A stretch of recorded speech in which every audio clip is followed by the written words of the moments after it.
I'm Lindsay Leary. I'm Abby Ciccione. Okay. So here we have all of our members from the committee. Nothing's changed since we presented last, besides the addition of Ms. Inverso. And then we do have a sub for Lauren tonight. That's just for the time. Yes. Yeah. So our vision has stayed the same since the last time we spoke, meeting our staff and students on their level of need and supporting a healthy mindset. And those are just some pictures from this school year so far. So here we have our baseline data for tracking discipline. We showed you this last time we were here, and this is just comparing last year to this year. As you can see in the green highlights, every time except for January so far, our numbers are way lower this year, which is awesome. So that is definitely good data that we've been looking at. On this next slide, it just goes further into detail on what those discipline referrals were. I'm not going to read every single word, but as you can see at Ritter, they have the highest, followed by Main Road, and then here at Jambier. Across the district in all three schools, the highest incidences were on the buses, and then classroom interruptions, general misconduct, disrespect, and defiance to authority. Here we have our strategic plan update going from October through March current right now. The SEL committee has continued to meet bi-monthly, so we have our schedule made for the rest of the school year. We also are continuing to plan monthly events for the staff, so just a few different things. We did like a decompress December, so the staff got like chapsticks just to kind of help decompress.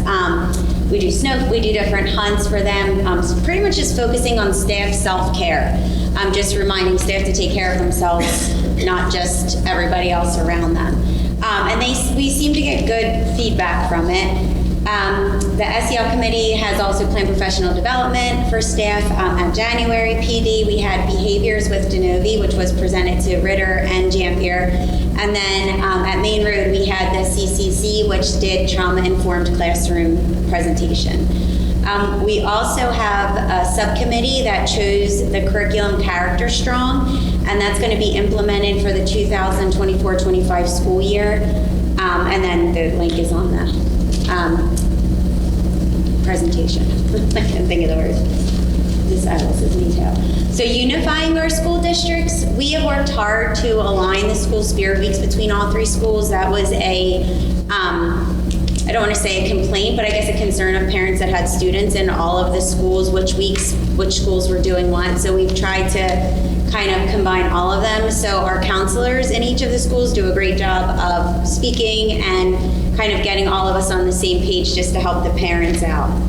On Wednesdays across the district, we're continuing to wear gray, which supports brain tumor awareness for Audrey, a student at our school.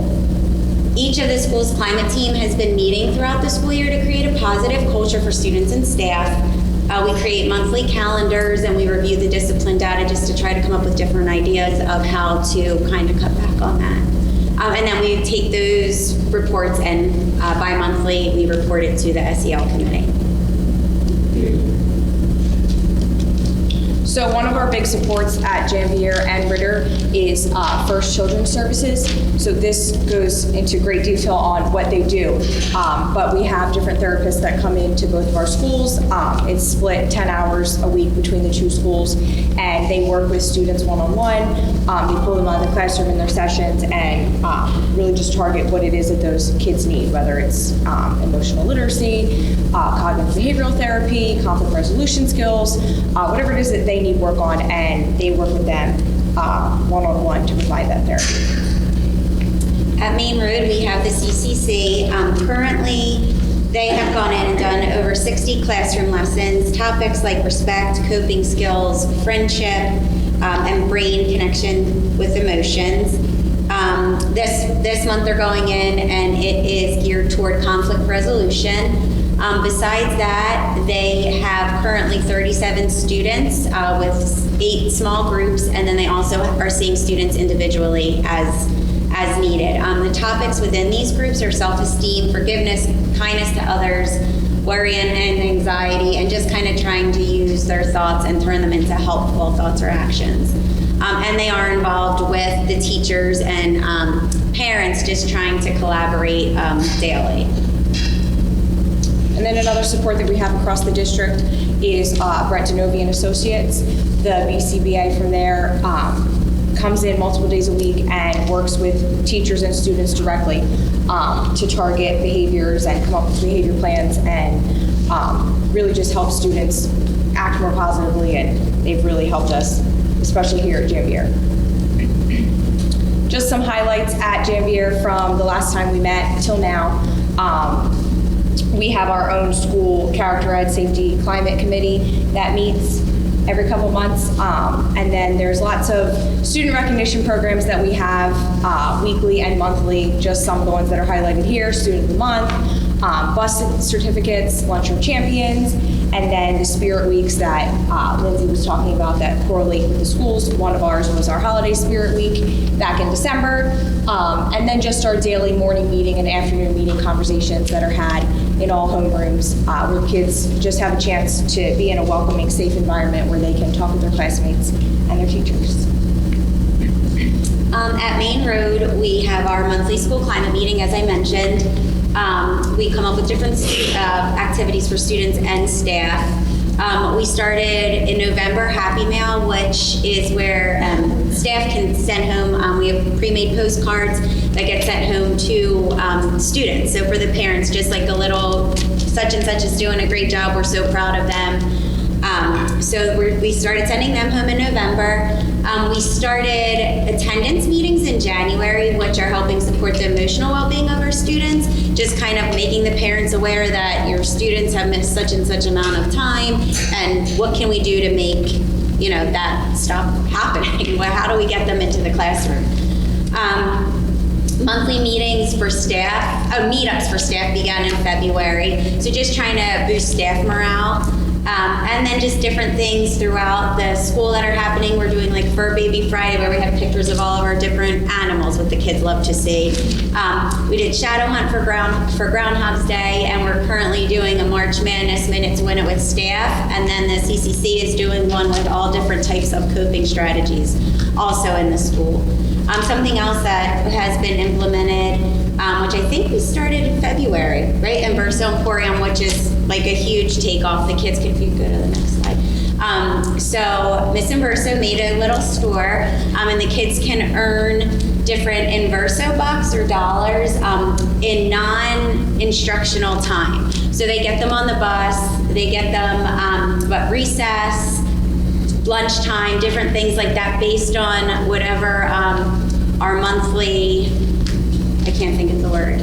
Character trait? Character trait, thank you. Our monthly character trait is. And then once a week, they're able to go and shop during lunchtime from the cart. So since actually we've implemented this, we've seen our bus discipline referrals go down. So we're seeing the correlation of that, how it is having a positive effect on student behavior.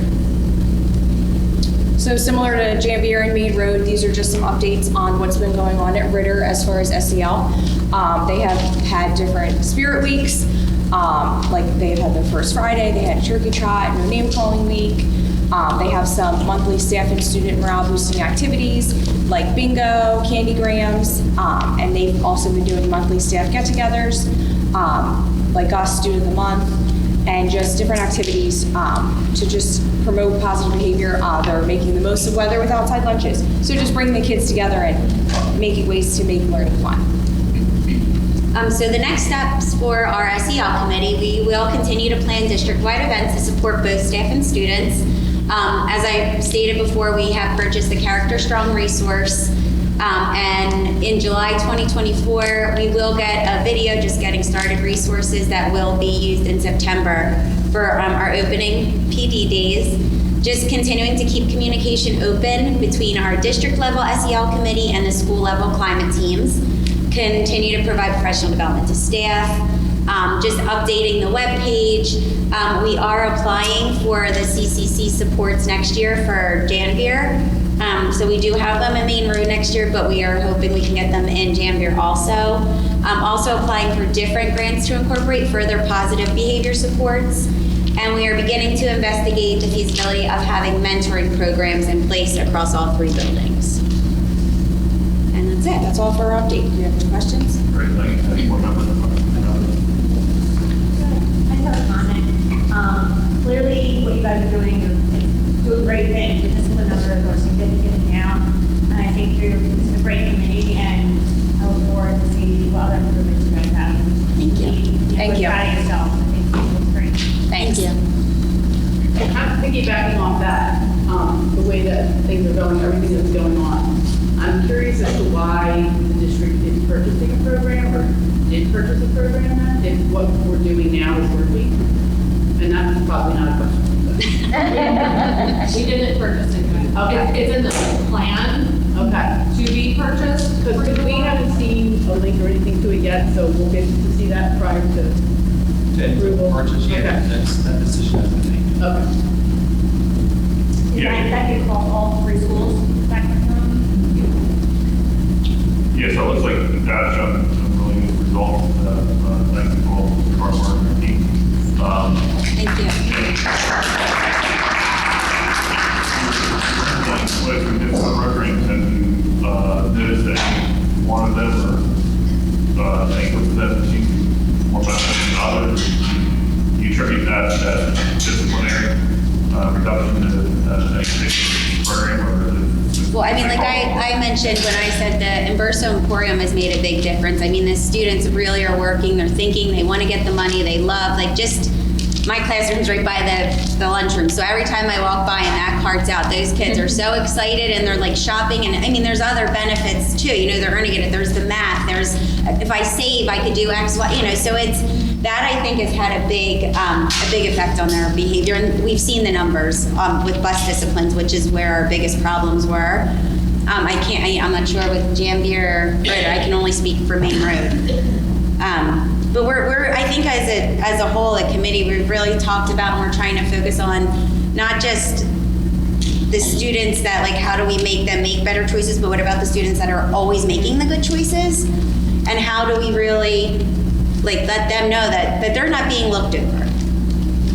Which is important, and we talk about that also because there are so many students that are constantly doing the right thing. So this is another way to just kind of, you know, let them know that we see them. Yeah, that Verso Emporium, really, you know, I don't know. I can't, that was her, I can't take the credit for that. I don't know if it predates you guys. There used to be an old program around that was called COVID coupons. It's still around. It's still popular.